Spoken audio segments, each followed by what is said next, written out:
Hey guys, welcome to Life Off the Mat. I'm Katie Williamson. Kevin Roland. Anthony Polanco. And Katie and Roland. Yeah. Here we go. You can find me on Instagram at @legitKatieWilliamson and online www.katiewilliamsoncoaching.com. And you can find Kevin Roland on Instagram At KWRCCO or my website, www.kwrcco.com. You can find me at AntPStyle on Instagram, Twitter, Facebook. Just look me up, Anthony Polanco, or AnthonyPolanco.com. Check it out. We've got a ton of stuff on there for you. That's good, because I feel like we're a little somber. I don't feel that way. I got it all out. All right, we're recording. We're doing it, guys. Yeah, Live. awesome. From New York, except for we're in Fresno. Live from Fresno. Live from Bitwise Studio 41. This is really cool. I'm glad we're doing this. Thank you guys for putting this together. You bet. Thank you, Kevin. Yeah, Thank Kevin you for guys. sure. You masterminded this whole thing. So, for not thinking I'm a crazy guy, and who is this person reaching out? Yeah, and I think that's a really great place to start. Kevin, you want to share a little bit about how we even got here? Yeah, sure. You know, I started Jiu Jitsu about 5.5 years ago. Met Anthony early on in that Jiu Jitsu journey. When did you start, Ant? I started September 2016. Okay, so about the same time. And not long after that, kind of had a good connection with Anthony. I mean, you roll with lots of partners in the dojo, but you feel people's energy and things like that. And I knew Ant. I would connected with him right off the bat. And then Katie came along, about 1.5 years ago, or? Yeah. Well, about a year ago, I started training at Elite. Mm-hmm. And following both of you on Instagram, just could see the type of people you were and some things I was thinking about wanting to do as my career is progressing. Kind of on my professional side, I kind of want to connect with some younger people and keep myself young and relevant. And wanted to align myself with positive energy people, and that's what I'm all about. And you guys just jumped off the page at me. And then our jiu-jitsu experience, I think, as we've talked about, our lives never would have crossed paths without jiu-jitsu. And one of the best things I've ever done in my life is jiu-jitsu. Wow. That's awesome. Yeah, I would say, that's one of the cool things about, or that's the cool thing about what we're doing, is that we never would have met probably any other way. And when you're out we're out living our lives, it's you don't get a lot of time to talk to people and get to know them at jiu-jitsu. It's an hour and a half maybe, so getting to, even just the past few times we've met up, getting to get to know you guys, it's been pretty awesome.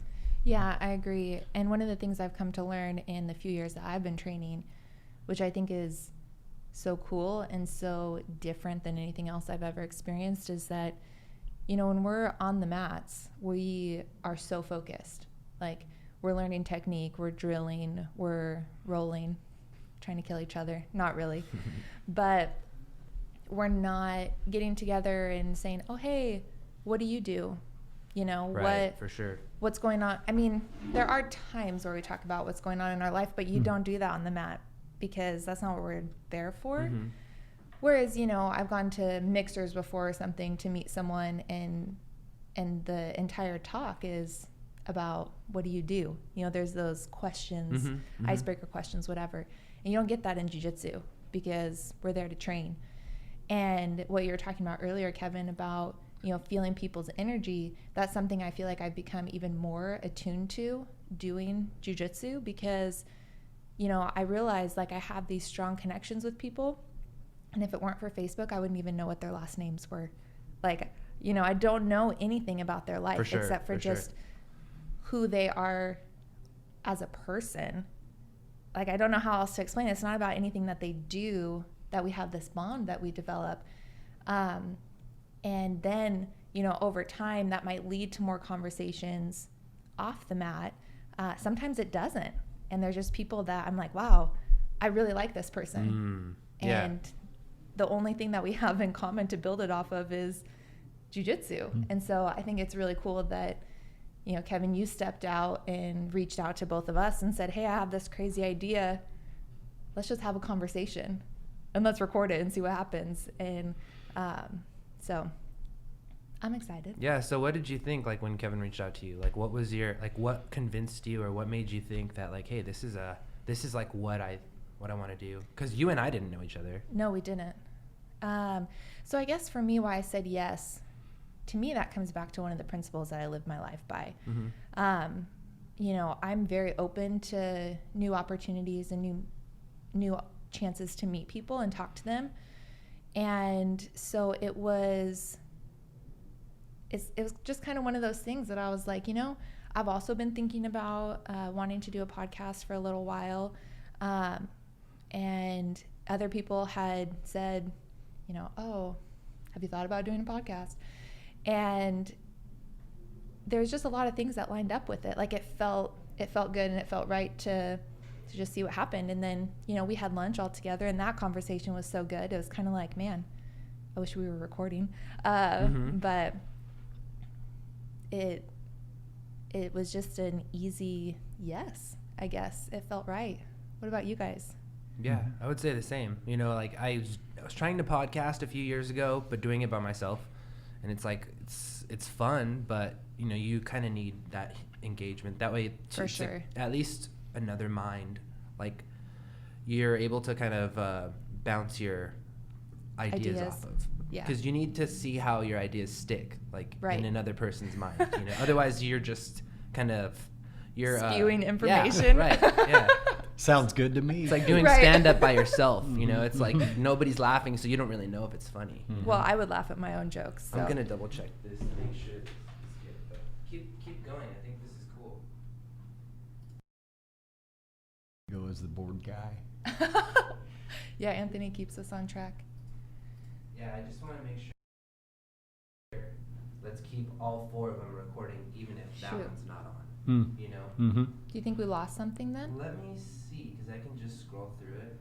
Okay. And look to see if all of the all 3 of the ones that are ours are recording. So I just wanted to double check. Yeah. Oh, yeah. Definitely. I mean, better to double check now than For sure. 2 hours Find from out. now. I've had that experience too many times. That's great, guys. Let's redo it all over. Uh-huh. No, I'm sure the sound would come out okay. It would just be like one of them would be quiet because the other mics would be picking For it sure. up. And I can hear everyone on my headphones, so. For sure. It sounds good here. Yeah. It just, like, that situation has happened to me so many times in my life, like recording. You thought you were recording and it just wasn't recording. Oh my gosh, it's like, right? That was it. Yeah. That was it. It's like worth the 2 minutes to just make sure. Right.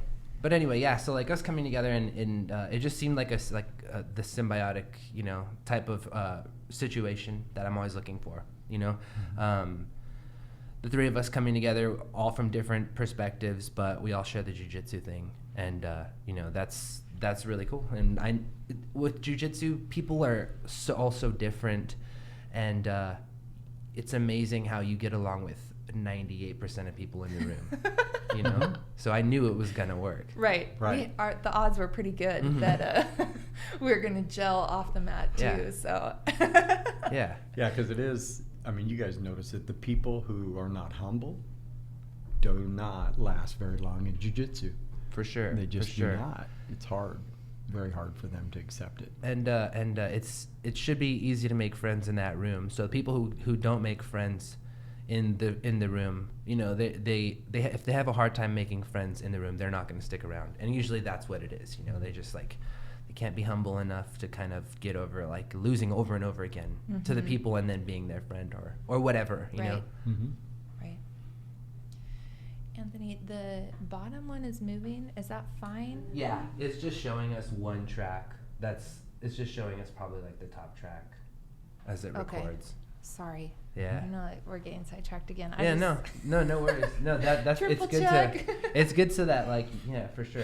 Oh, we're gonna have to edit this so much. That's what's cool is like I can take it home and cut Okay. stuff and cut it Cool. out. Or we just leave it and welcome Yeah. to the first episode. It's kind of fun. It's kind of fun to have like little parts where people can see like, oh, they're still setting up the show. Right. Mm-hmm. They're human. Uh-huh. Yeah. And we're not all black belts. We're not black belts at all. For We're, sure. you Not know, even Yeah. close. Yeah. That's another cool thing is like we're all about halfway through, you know, halfway Mhm. through our journey. Well, I feel like I'm way sooner than halfway through. Mm-hmm. Yeah. Personally. How long had? I've been training for, let's see, technically I started in like November of 2017. Okay. So like 2.5 years. You've had your blue belt for how long? I've had my blue belt for 8 months. Okay. So I just got Yeah. my first stripe. Okay. Mm-hmm. How long have you had your blue belt? 2 years. Okay. Yeah, 2 years as of like 2 days ago. Congratulations. So yeah, thanks. So I have my 4 stripes on already. So I feel like even though I could spend a lot of time at either purple or brown belt or both, I feel like after it's been 4 years since I've been training. I started September 2016. So I was an 18-month white belt and then now a 2-year blue belt. So I figure if I keep on pace and do 2 years per belt, then I'm about Right. halfway through. Right. You know? And Kevin, obviously you're a purple belt. Yep. Yeah, you know, much like at that 4-stripe blue belt, when I got to that, it was like, before then I kept wanting to be a purple belt. Mm-hmm. When I got to that 4-stripe blue belt, it's like, you know what, I'm okay with it. Yeah. You know, I finally felt like a deserving blue belt at that point, always up to then. Blue belt's tough because, man, the white belts, they can feel really good if they get you. And the upper belts still keep you in check. Yeah. You know, so you're kind of caught in the middle in a lot of ways. For but sure. Yeah. You know what's interesting about you saying that is, so like I said, I just got my first stripe on my blue belt last weekend. And up until that point, like the 4 stripes on my white belt, getting my blue belt, at each one of those moments, I felt very like content in that moment. Like I had reached this milestone and wow, this is so cool. I got my first stripe. Actually, I almost cried when I got my first stripe on my white belt. Story for another day. And same with the 2nd, 3rd, and 4th stripe and getting my blue belt. And it was like I really saw and appreciated how much I had put in. And the interesting thing with getting my first stripe on my blue belt, the last 8 months have been pretty up and down for me. And so much of, I feel like my training, I definitely felt the blue belt blues more than once. And I just made a commitment. Like I'm going to be on the mat a minimum of 3 times a week. My goal is 4. And so when I didn't feel like training, when any of the excuses came up, that was just what I came back to, was be on the mat at least 3 times a week. And I did. And so the last 8 months have been so much more about persistence and keeping that consistency, that when I got that first stripe, it was like, rather than being content with that, it had shifted and been like, okay, I'm ready for more. Like I want to make sure that I'm on the mat at least 4 times a week and get back to my strength and conditioning and really get ready for these tournaments that I have coming up. And so I feel like it was definitely like the spark to get that fire back that I needed. So Yeah. I would say that like after getting my blue belt, I like they always talk about the blue belt blues or like disappearing at blue belt. And I think what happened for me, because I did take like 6 months off. Like I had my blue belt for like 3 months and then took 6 months off. I moved to Fresno and just didn't train for a while. I think what happened was I was training so much at white belt for like basically the entire 18 months. And because I was super into it, just immersed myself. I was training with my buddy in the mornings twice at his house and before work, you know, and then training in the evenings at Elite. And when I got my blue belt, my life, like my social life had diminished. I was having less time for business, and like I was just trying to train twice a day, and for so long that like I needed to catch up the rest of my life. So I think what happened was I didn't lose my drive to train. I just needed to catch up after getting my blue belt. You know, that was such a big goal for me that like once I got it, it was like, okay, now I got to pivot for a little bit, put this on like 2nd, 3rd priority, catch up the rest of my life, you know. And so I took time off and came back a little bit out of shape, but I needed that time for the rest of my life too, you know. That definitely resonates with me, because the same thing, I was so focused on getting my blue belt, and I think part of that was I wanted to prove that, you know, Jiu Jitsu is something that I've chosen to do, and it's not just a quick thing. Like I really want to invest and grow and progress forward. And then I hit that milestone, and then it's like you see that the next milestone is so far, and I'm like, well, wait a minute. And I had this period where, my life I felt like was kind of coming back into balance. And that's why I set that goal of, no, I have to be on the mat at least 3 times a week, because I don't want to disappear.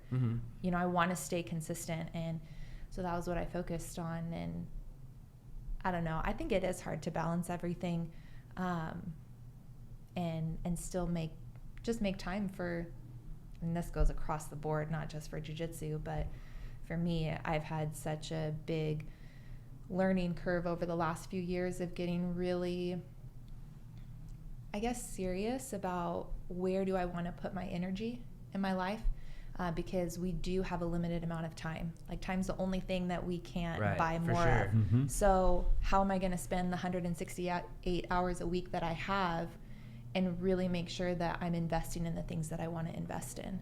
And jiu-jitsu is a big part of that. But what am I going to do? One, how many hours am I willing to commit to that?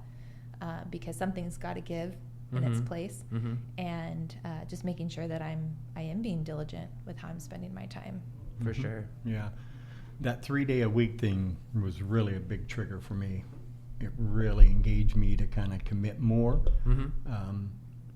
Frankly, in the beginning, I looked at jiu-jitsu like I did any other sport I'd done in my life, years past. So I came every day. Yeah. And I kept getting hurt. And I couldn't operate the pedals in the car when I'd come out of jiu-jitsu. I was just so exhausted. I was like, I can't keep doing this. And then I had to kind of back it up. And then I said, you know what? Maybe I need to mix in a little gym work on the days I'm not training jiu-jitsu. And then I kind of committed to that 3-4 day a week commitment, because there is a big difference between 2 days and 3 days. It really is. For sure. That changed kind of my approach towards jiu-jitsu.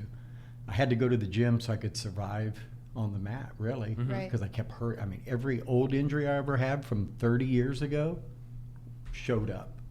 Every strain, every torn muscle came back. Well, and you bring up a good point with that, Kevin, because, you know, it can be so easy. I know in my own life, I've had to deal with this. You know, I set a goal, and, okay, I'm going to just give everything that I have to it. And I focus on what I need to do to achieve it. But we have that balance that we have to realize that it's not just about the doing, but it's about the being also. And the being, I would say in jiu-jitsu, well, maybe I shouldn't make that blanket of a statement. I would say just as important as the time on the mat is what we're doing in the time off the mat. You know, how am I resting? How am I recovering? And what does that look like? For sure. Like, is it the strength and conditioning? Is it doing cryo? What's my diet like? Like, all of these other aspects that completely affect how I show up on the mat. And real life is like that too. You know, I can get so focused on my goals and what I need to do to achieve and progress forward to what I want. And I've had to learn that lesson of what's the other side of that, the other things in my life that are actually going to recharge me so I can show up even better to move forward. It's fascinating. It's like funny how we love it so much, and like we come to it either for a sport or, you know, like for the many reasons, the community or self-defense, but like we love it so much that we're just like, how can we like continue to feed this in our life, you know, and even at the sake of jeopardizing, like, you know, or other things like our social lives or whatever. Right. And same thing, like I think just trying to enjoy, I was thinking about this and talking to my girlfriend about this the other day, like enjoying the other aspects of my life helps me enjoy jiu-jitsu more. Like if I'm eating good and I'm, you know, doing well in my work, then like I can show up guilt-free to jiu-jitsu, you know, and like if I'm sleeping well, if I'm treating myself well, essentially, then I can enjoy the things. If I'm enjoying the simple things, and like the extracurricular things become a lot more easy to enjoy guilt-free, you know? So it's just like maintaining that balance of like, do I love my life? And is jiu-jitsu, is this 1 hour of my life like the only enjoyment that I get? Or like, can I try to enjoy the rest of my life so that I don't feel so stressed out showing up to jiu-jitsu or guilty showing up to jiu-jitsu, you know? Right. Well, and that goes back to the whole time thing. You know, we all have 168 hours in the week, so how are we going to choose to show up? And I love that question that you said, you know, which essentially what I hear is like, does this make me happy?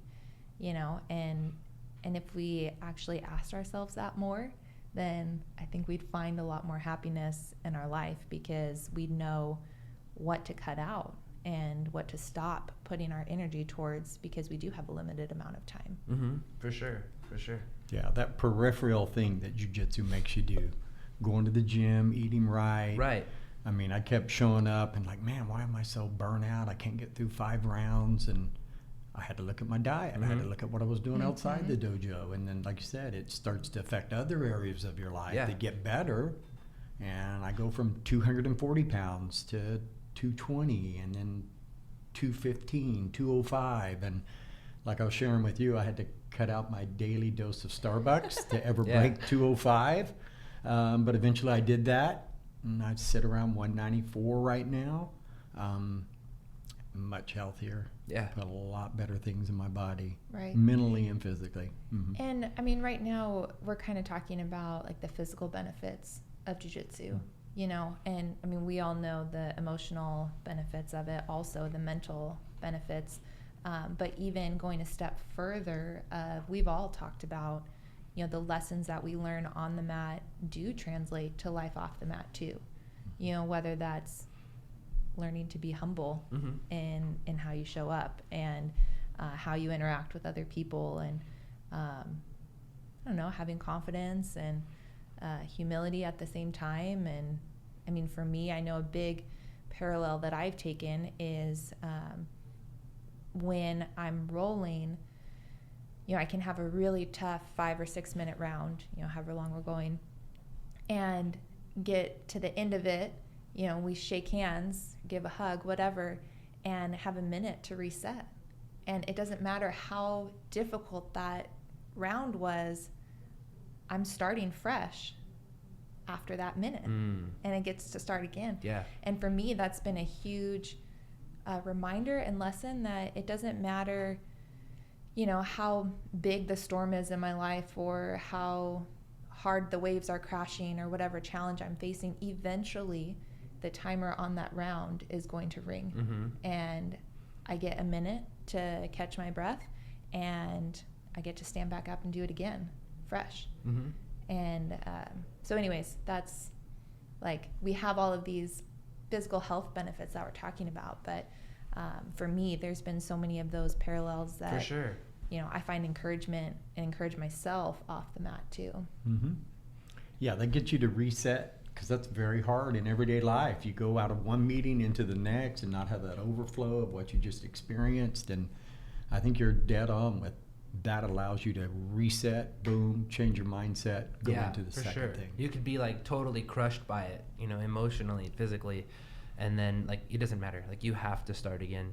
And what are you gonna do? Just like let yourself continue to get beat up? Like you have to reset your mind and believe that you're gonna have a better round the next time. Well, and as you were saying that, I even had this thought too of like, how often do we go into our next interaction with someone, you know, taking the round or the losses from the interaction before and like put that on someone else, and you know, that loss isn't the next person's to take on. So I think that 1 minute pause can be really beneficial. It's been really beneficial to me to just kind of take a breath, remind myself that it's a new round and can go forward. For sure. Do you look at people in your professional life like, how can I get their back? I don't know if I should answer that. I will say there are some days where I'm like, oh man, I'm so glad I'm going to jiu-jitsu in an hour. You know, it does help me have a deeper sense of calm, because I know that I have an outlet for my frustration. And I mean, not that I'm taking anything out against my training partners. It's that, you know, I'm doing an activity that is engaging my mind. So for example, I've tried running before. A lot of people love running, so this is not anything against them. It's not my thing. I don't like it because it is very mindless to me. Because I mean, I'm just running, like my body's moving and it can kind of go into a steady pace where I don't have to think about it. Jiu-Jitsu, on the other hand, it's very engaging. Like, I have to be aware and using my mind, to pick up whatever we're drilling. Or, I mean, even in the roll, like, even when I'm in those moments of flow, I'm still engaging all parts of my body, you know? For sure. And so just being able to do that clears your mind on a deeper level than simple running. So, and that's scientific fact. For sure. I read a book about it. Totally. You like to run, Kevin? I used to when I was younger. Uh-huh. I used to get that kind of runner's high. We used to live out in the country. I would just take off running for miles, As I got older, couldn't really do it for the knees, pounding on the knees. Yeah. But similar to what you're saying, I engage myself so differently in jiu-jitsu than I would in running. You know what I mean? Because if you space out for a few seconds, then you find yourself in a very tough situation. Yeah. You've got that like hyper awareness, because someone could like just dive for a kimura at any point, or just if you're trying to retain your guard, like you're inches away from your guard being passed at all times. So that you're hyper focused on everything going on. Right. And so like, even if you're not moving a lot for that 6 minutes, your brain is on high RPM, Exactly. So I read a book when I was in grad school that, if you're interested in this, I would highly recommend, but it's called Spark. And it talks about the effects of exercise on the brain. And so, Kevin, obviously you're absolutely right. Like, running does provide that hit of dopamine, and you get that runner's high. You get those endorphins going. But there's a different level of activity in your brain when you're combining exercise and complex motor movements. That's why it's different with jiu-jitsu. So, I'm not knocking running, because yes, you can still get it at runner's high. But there is a different level that you can get with something like jiu-jitsu, where you're pairing that with the complex motor movements. Yeah, it's sick. I like how it's like, for me, because I work from home, so I'm in front of the computer and I'm sending emails most of the time. I'm not even interacting with people. So it's like, I need something to challenge me, like, dramatically, The most challenging thing is I'm trying to close a deal or trying to retain a client or something like that, But jiu-jitsu is like a simulation, like, where I can just, like, I'm using my body, but it's mostly in my mind. And every time a round starts, I feel like, like the task at hand might be bigger than me. And so I love that. I love that feeling. Even if it's someone who's trained less than me, for some reason there's something in my mind that says there's something behind this challenge that you're not expecting that's going to come. So you have to be prepared. And I love rolling with like people with more experience, because I'm standing in front of a mountain that's bigger than me. And at the end, whether I was submitted or I did well, like that feeling of like having that challenge, that where failure is inevitable, essentially, like I need that, because I don't get tested like that in the real world. Like I have to come into this room where it's like a simulation, like a simulation world, and where I'm a hero. I get to be a warrior, and I get to leave that room in an hour and a half and feel completely fine. Maybe a little sore and tired, but Right. I get to do that over and over again, live and die, kill and die in that room 5 or 6 times a day. Yeah. It's amazing. What I love about that, Anthony, is that, like, that's totally true. We get to go in that room and, we give our all for that hour and a half, 2 hours, and whatever our all is in that moment. Because I know I've come in some days and I'm like, I promise I'm giving my best. Right, for sure. I know my best is not very good right now. But, to say that, like, we get to walk out of there knowing that we're warriors. And, that being a warrior, it's not about winning. It's not about beating the other person, because there's always going to be a round where we're getting submitted. Sometimes it's every round and multiple times around. But the fact that we've been submitted doesn't negate the fact that we still showed up and that we are still warriors, you know? And that's one of the things that I love about jiu-jitsu is that it really doesn't matter if you win or lose. And I take that mindset into competition as well. I mean, granted, I go into competition, of course, wanting to win and that I'm there to fight. And I also know that regardless of how that 5 or 6 minutes on the mat goes does not negate the months and the years that I've spent on the mat, you know, and there's a different level of confidence that instills. Yeah, it's really cool. I go back to the simulation thing a lot, even with competition. Like, man, it's so amazing that we get to do this. I didn't do any martial arts growing up. I got to play basketball. Even playing basketball games in youth basketball, high school basketball, that was a blast. Like running out of the locker rooms into the gym, that felt like a simulation. But like entering competition in jiu-jitsu, it's like, what is this life where now I'm a martial artist and I get to go out and compete against another martial artist from another town? It's like you're putting yourself in a movie, you know, and it's just such a simple thing. Anyone can show up to a gym at any time, and you become like this like proverbial like hero, you know, like it's amazing, you know. You get to clash yourself against like other characters, all different shapes and sizes and skills, and whether you win or lose, it doesn't matter. You're a hero participating in this like really cool simulation, you know. It's a real life video game. It's a real life video game. It really is. Yeah, especially when you start to figure it out and you get the dopamine rush like every day of just like, man, like things are starting to click. You're moving differently than you've ever moved before. There's a unique thing that I think that happens in our brains when we catch ourselves behaving differently than we used to, you know. Right. We notice our evolution, our progress, and there's something to self-confidence there, you know. Yeah, I think that's one of the best feelings I love is like when I'm in mid-roll and hit something that I've been working on.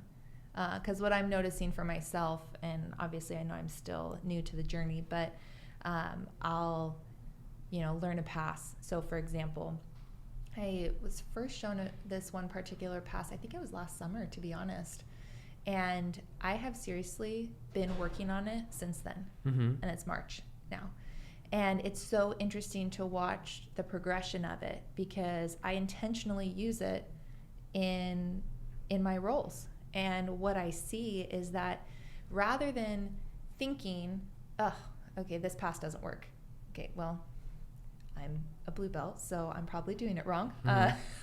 If it doesn't work, it's not the pass, it might be the person trying it. But what I've seen as I've chosen to stick with it is that I get farther in the progression of it. And so where I'm getting stuck now is, because of my, head placement or, the angle of my elbow or these little details that I'm getting to fine tune. But it's been cool to see that like I've moved up from, before it was just trying to like control at the ankles, and then it moved up to the knees, and now finally I'm at the hips, and like I've almost got it.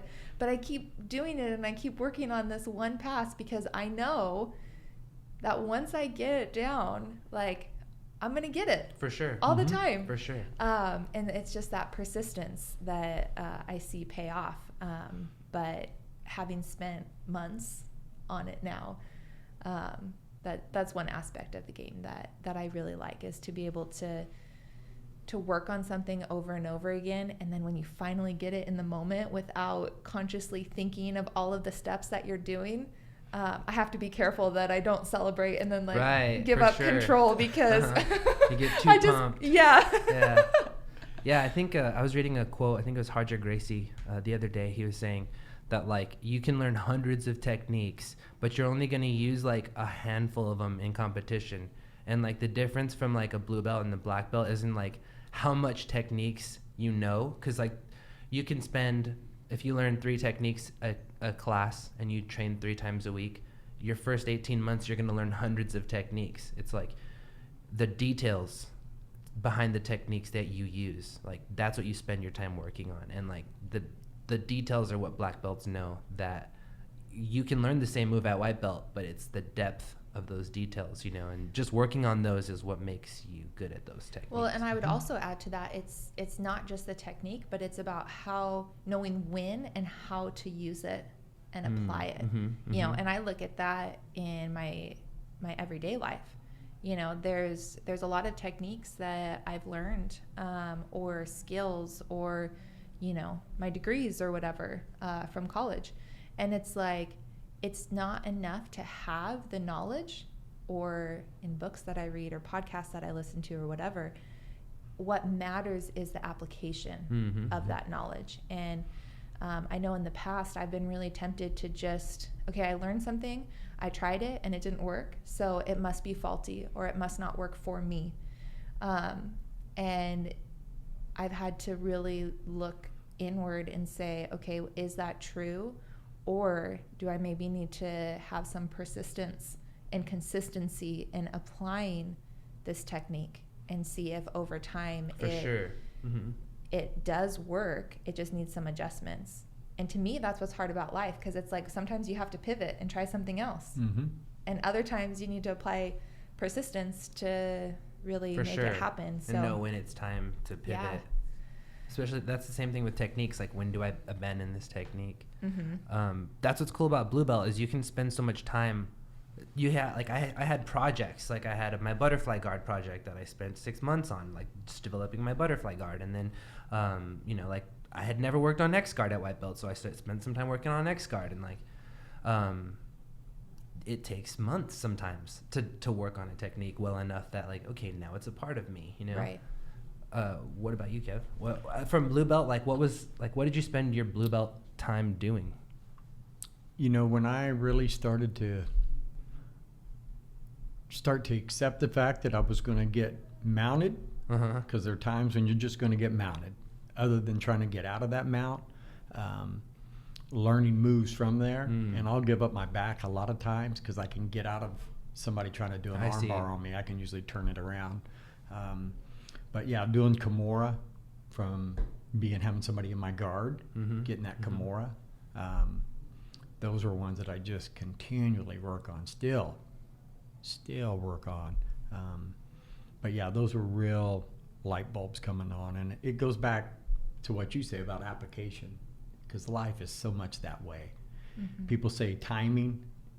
Timing really is the right application at the right time, you know, because most of us have a lot of the same skills, and then you look at some people like, man, how did they get to where they're at? And it's luck or it's this, but it's really about applying application, knowing when to pull back, when to apply it, when not to. And I think that's what Jiu Jitsu really teaches you, right? At a much deeper level, along with that almost extraordinary sensitivity to multiple inputs. Yeah. You know, I kind of use that. I do a lot with people, and I'm reading people a lot in what I do every day. And that's probably that's the hardest thing to teach other people how to do, is picking up all these inputs coming in. Not just the verbal, but all the nonverbals, history, whatever. So, yeah, I think those things started to come together more towards that 4-stripe blue belt. You know, that was really an epiphany for me. That stuff started to come together in that regard, and I could see the life parallels, like what you're talking about, Katie. Big difference. Were you committed to getting your purple belt pretty much? Yeah. Halfway through my blue belt, I really wanted to get purple belt, but like I said, time I got to 4-stripe, I was like, no, I'm okay. I'm good here. I don't think I'm ready for that. And it just kind of happened, it seemed like. But yeah, I'm on that 10-year journey like you. I'm looking at each belt as 2 years, and I want to spend 10 years and get there, and that's kind of my goal. Yeah. Yeah, I didn't care to get my purple belt. Like, I was committed to being at blue belt. Like, I was not worried about how long was it going to take. And I just immersed myself in it. Like, I'm a blue belt now, so what am I going to do? Like, I'm going to work on the stuff that sucks, you know? And and 2 years have gone by, and I can't believe it. You know, it's like, Right. wow, like I've been a blue belt for 2 years, and now I have the 4 stripes on it. You know, like I didn't see it happen because I was just like, I'm a blue belt. I'm just gonna have fun and learn. Like I can spend 2 years here. Well, you know, I'm not in a rush. And even still, like I feel like being in the gym every day is all I care about. You know, like if I can be there every day, and I can't, I can be there maybe 4 or 5 times a week, which is a lot to me. You know, it's Right. and it's not close to the house, so you know, but just being in the gym makes me feel so good. The color of the belt, you know, it's like I think it matters less and less the more time you spend in the gym, because you feel so good about your game when you're in there all the time, you know. And you know what I love about that is that, again, looking at the parallel to life off the mat, is that, you know, when there's times where I know in my own life I've gotten so focused on this goal that I want to achieve that I kind of miss out on living in the now. You know, it's about checking the boxes of, have I done everything that I can to get to where I want to be? And there's such a freedom that comes when I realize it, like you said, you know, it's not about the next belt. It's about, how am I going to show up today? And really living in the moment and having fun with that. And all of a sudden 2 years have gone by. And for me, this is why I come back to why it's so important to be aware of how I'm spending my time and what I'm choosing to invest my energy in, because time is going to pass. And I don't want to wake up in 10 years and realize, like, wow, if I would have just buckled down and been persistent and stuck with that, where would I be today?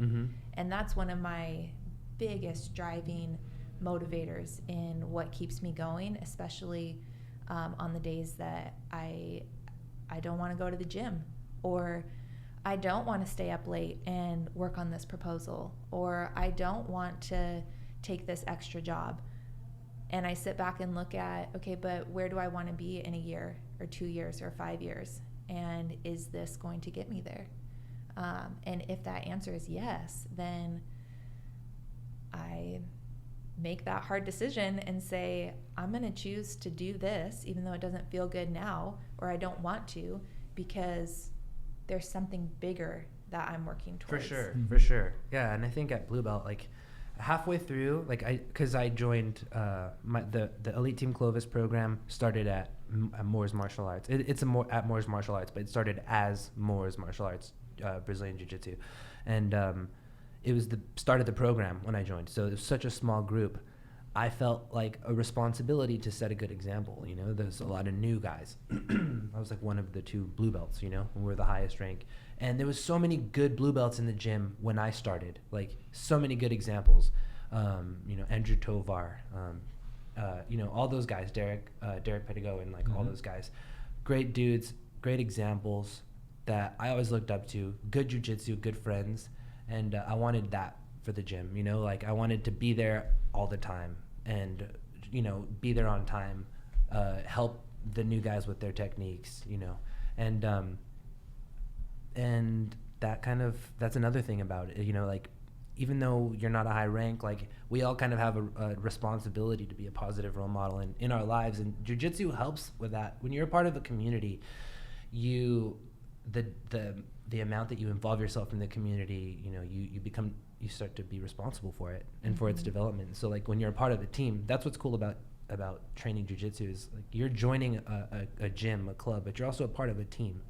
And some of the guys are competing, some of the people compete, some of the people don't compete, but we're all part of the team. And so like the more that you train, the more you get involved in your team, and you have a responsibility to be a positive example there. And you know, that's another cool thing. I really like that responsibility. Right.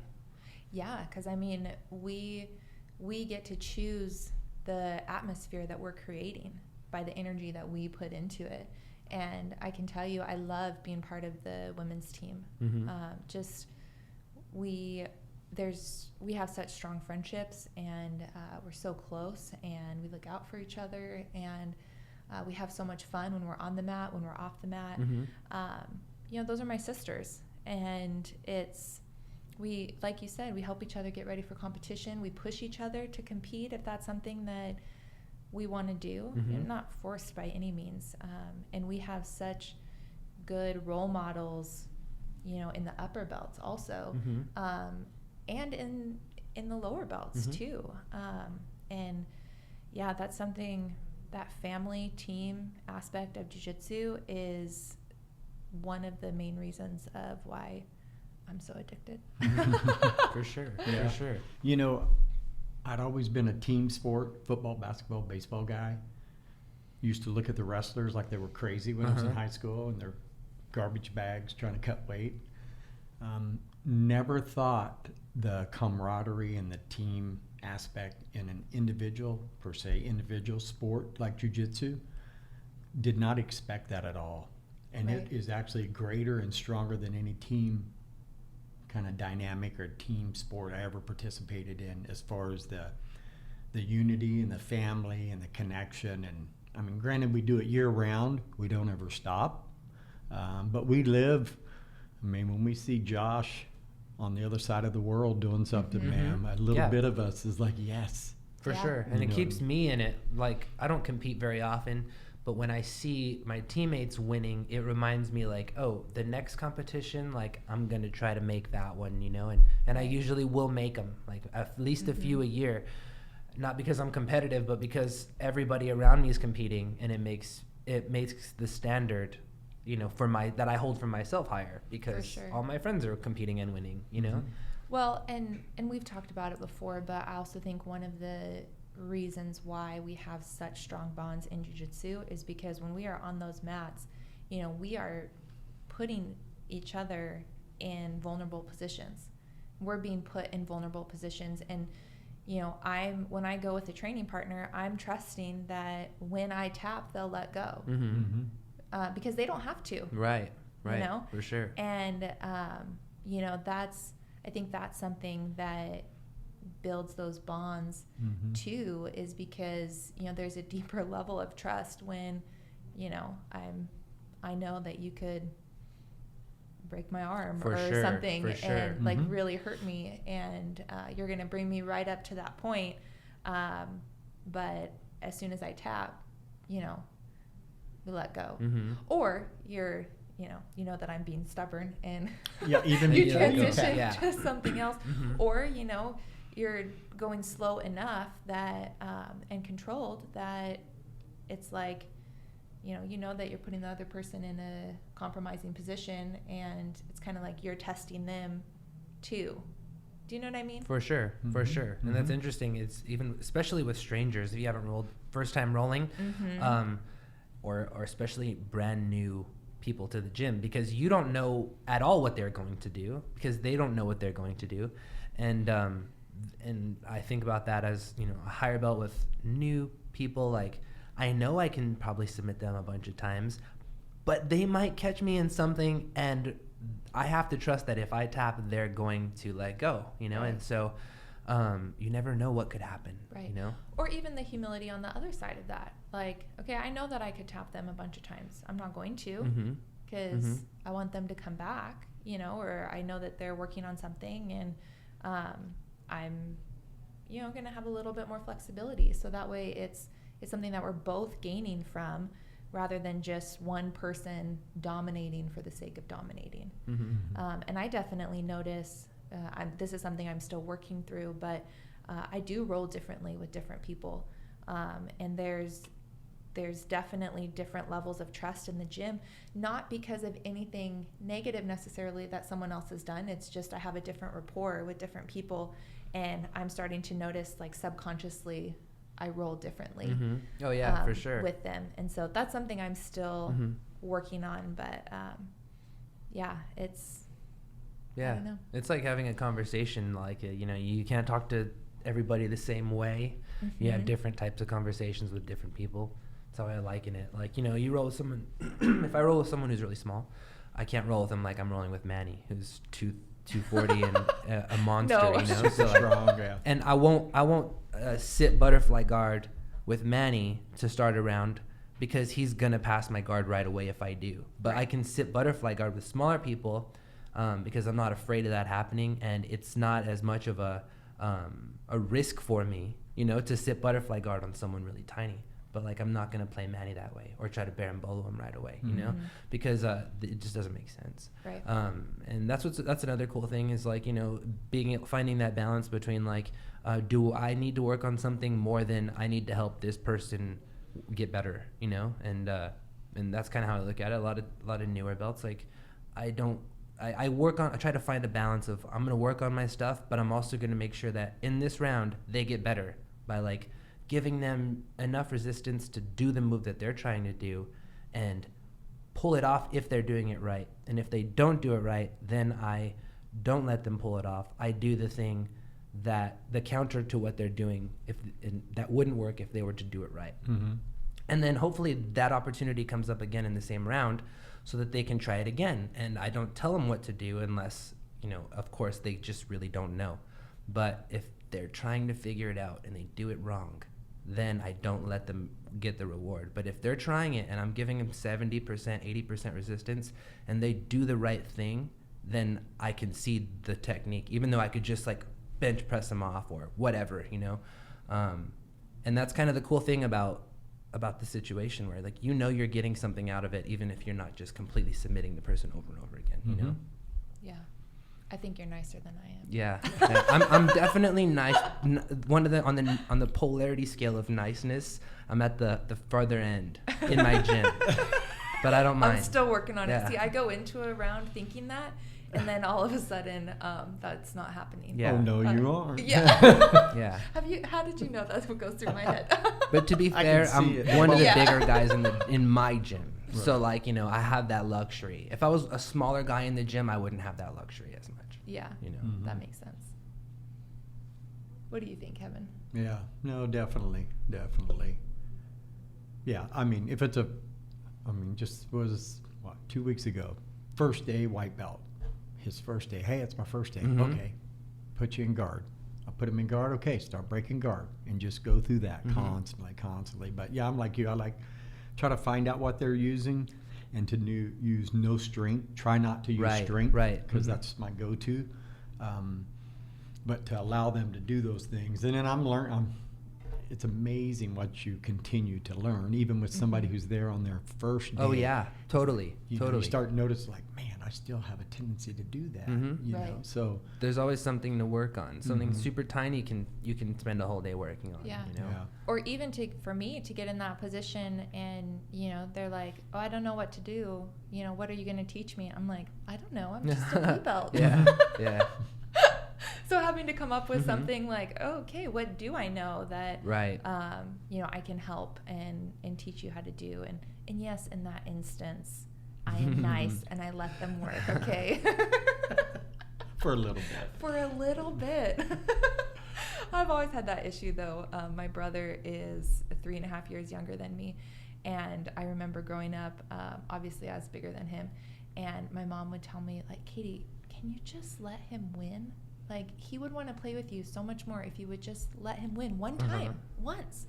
And I would really try. And there was just something in my body that I was like, Mom, I just can't do that. I just can't do that. Did you justify it with, well, it's not good for him if I let him?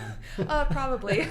But I will say, this last year, he was home a few months ago. You and finally now let him win. I did. My brother is 6'4", okay? Obviously, he's bigger than me.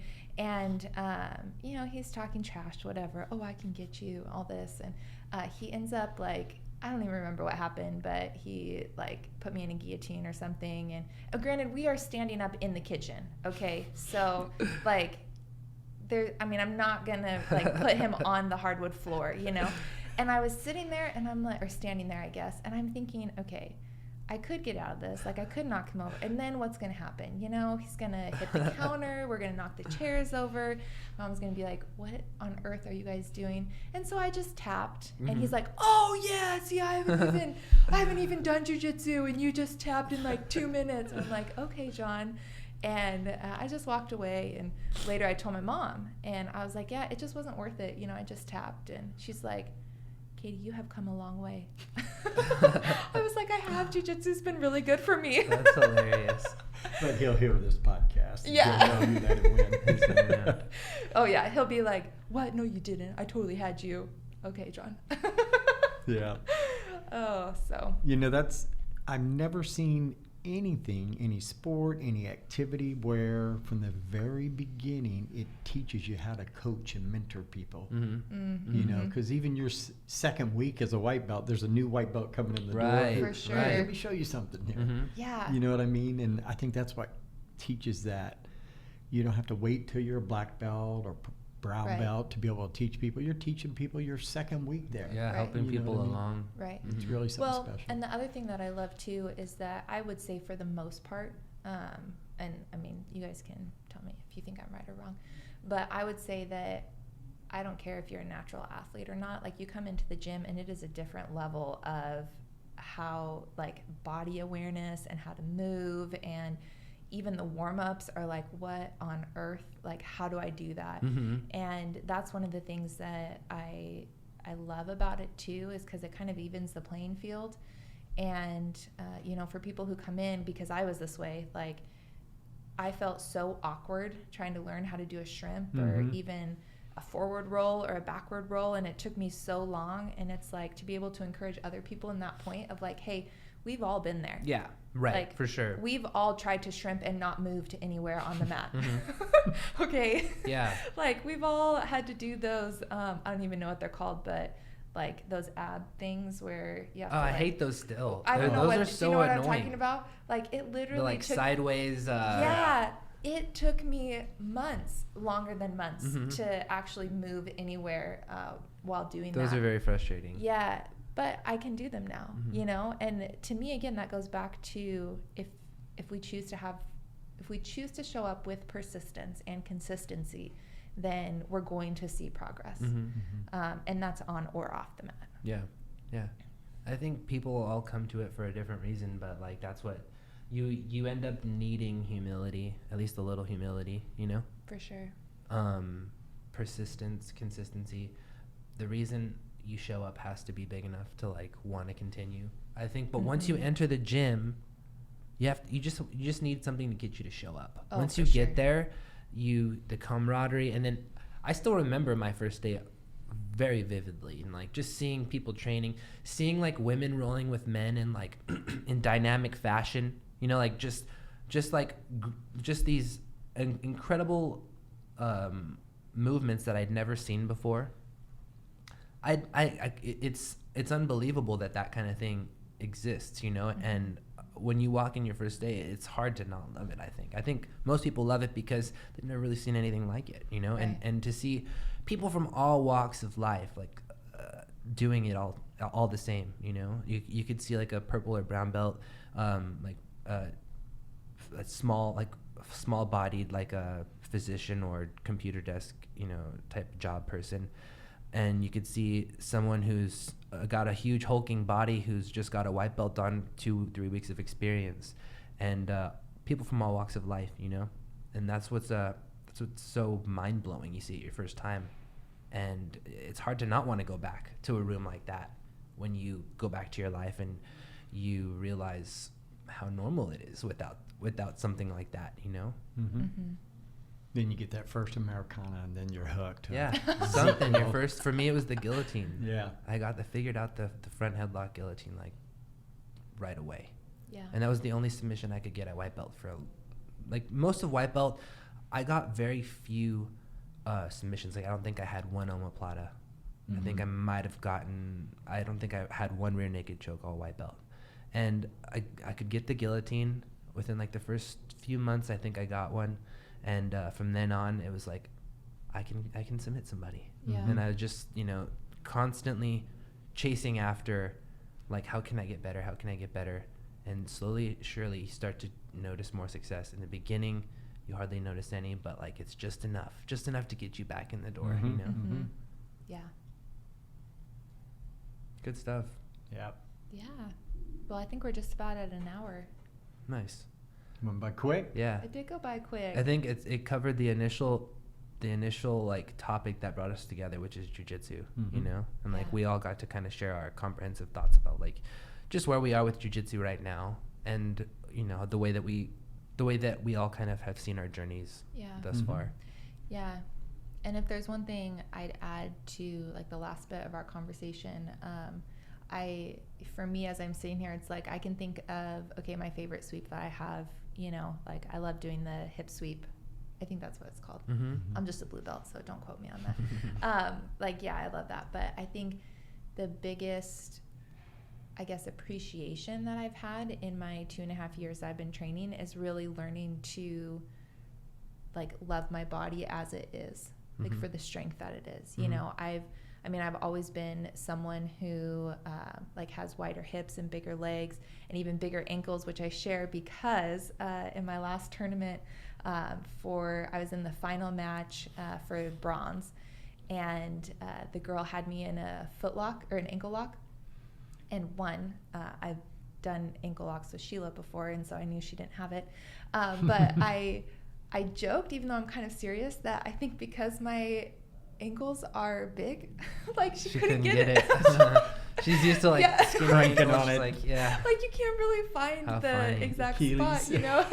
That's funny. And so, but there's always moments like that where I'm like, you know, something that society says is bad, my perception, you know, and looks down on.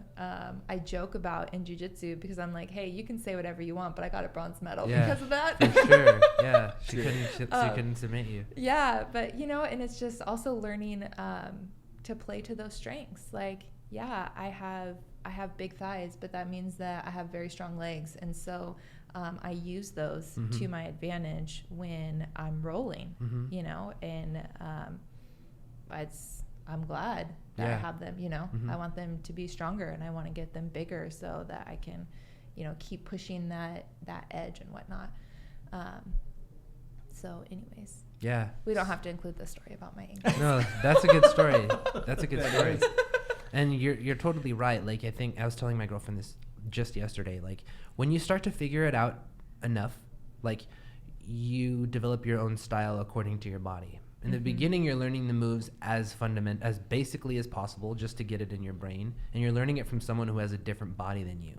But like, as you get the basics, you start to develop your jiu-jitsu to your body type and your personality even, and that's what's so beautiful about it. Like someone like Sheila, who's like an incredible jiu-jitsu competitor, she's so tiny, you know, and like she does all the same moves, but in her own way, super effectively, you know. Right. My body's totally different than everybody else in my gym, and flexibility is my thing, you know, and like I don't have a lot of strength, like my arms aren't super big, but like I'm incredibly flexible. So I stopped pretending like I couldn't use my flexibility and just started using it, you know, and like I use it all the time in the gym super effectively, and my coach isn't teaching me those techniques because he can't do the flexible things that I can do, but I'm taking the moves, the techniques that I'm learning, and doing them in my own way, you know. And it wasn't until I started doing that I felt like, oh, now my jiu-jitsu makes sense. I'm not like trying to connect as many far away dots. It's all fitting into who I am as a person and physically. Well, and I think there's a balance to that too, because like what I was sharing, you know, there's some things that I've learned, and honestly, like I've used that excuse as, oh, well, that's not going to work for me because I don't have the same body type as they do. And I think that can be, I've seen for myself, that can be a limiting belief because I was doing the technique wrong. And it's not that like it doesn't work. I totally agree with what you're saying. I think there's that other side to look at too, because, you know, like that pass that I was talking about, I like, in working on it for so long, I see like those adaptations. And I know that there's some ways like excuses come up, like, oh, this isn't going to work for me because I don't know, XYZ, whatever my excuse is. And then it's like, okay, no, how can I adapt my body? Like, how can I shift to still have it work? So it's still saying that, but it's not discrediting like the move itself, because I can't do it. Do you know what I mean? Totally. It's like holding both at the same time. Yeah, it's like the forms and like other martial arts, like the animals, like you move like the different types of animals, you know? And like when I started training with Isaac, my coach now, I like just committed myself to like, I'm gonna do his moves as he teaches me and add them to my game and within a year I'll be doing all of his moves, and if I can do them effectively, then I'll be doing everything he's doing, and I'll be incredible at jiu-jitsu, you know? And so In just a year. yeah, in just a year. And so like, even though half of my game is not like his game at all, and I probably won't keep half of the stuff I learn, but just having that mindset of like, every time I go into class and he teaches a technique, like I'm telling myself, I'm gonna learn this and understand it so I can use it from now on. Yeah. Even if I don't end up using it. Well, and think about the different mindset that gives, like how you show up, being open to receive that versus, oh, I can't learn from this person because we have a different body type. You know, like what you're going to retain is going to be a lot different because you are open to learning in that situation. For sure. And it's just like believing that you can learn and having the open mind to like, I can learn something from, you know, from any situation. Right. And even a technique that you don't want to use, you can learn the technique and understand it so that if it's being used against you, or if you can teach it to someone who can use it, someone who does have a body type like that person, you'll understand it and you can, you know, use that, you know, for your benefit in the future. Or it's realizing that maybe I can't do that today, but the next time it's taught, it makes a little bit more sense. That's happened to me a number of times too. For sure. So it goes back to that, you know, if we're showing up, then we're going to be progressing forward. And if we're progressing forward, then, you know, our journey continues. Yeah. And you always come back to techniques like over the years, like the leg drag. I never used the leg drag until recently. I just started use it all the time. And it's just like, I remember learning it at white belt 3 or 4 times and just, when am I going to use that? You know, like I just couldn't figure it out. It made no sense, but you're going to be taught the leg drag a few times, you know, every year probably. For sure. So you're going to come back to the same things, and like the same themes recur in your life, just like in jiu-jitsu. Like you're going to face problems that you ignore, or they'll fester in your life until you just figure them out and understand them. Then you're aware of them, and when they come up, they won't be this festering problem. You'll have addressed it, you know. Well, and the beautiful thing with that is, you know, every time a new challenge, but every time the same challenge comes up, and I know I've seen this in my life, I see it as an opportunity, like, of, am I going to implement what I learned last time? So it's kind of like the universe is testing me, you know. Hey, did you actually learn that lesson last time, or are you going to repeat the same mistake? And even if it's just a tiny bit different, like that progression with the past that I was talking about, even if I just get a little bit farther, I can still celebrate that it's a win and trust that the next time it comes around, I'm going to get a little bit farther and a little bit farther. And to me, that's really what it's all about. Yeah, true art form. True art form. It really is. Well said. Yeah. Thanks for listening, guys. Yeah. You bet. Follow us online. Follow Kevin, KRWCCO on Instagram, at P-Style on Instagram. And at Legit Katie Williamson. That's it. Get a hold of us, guys. Thank you so much.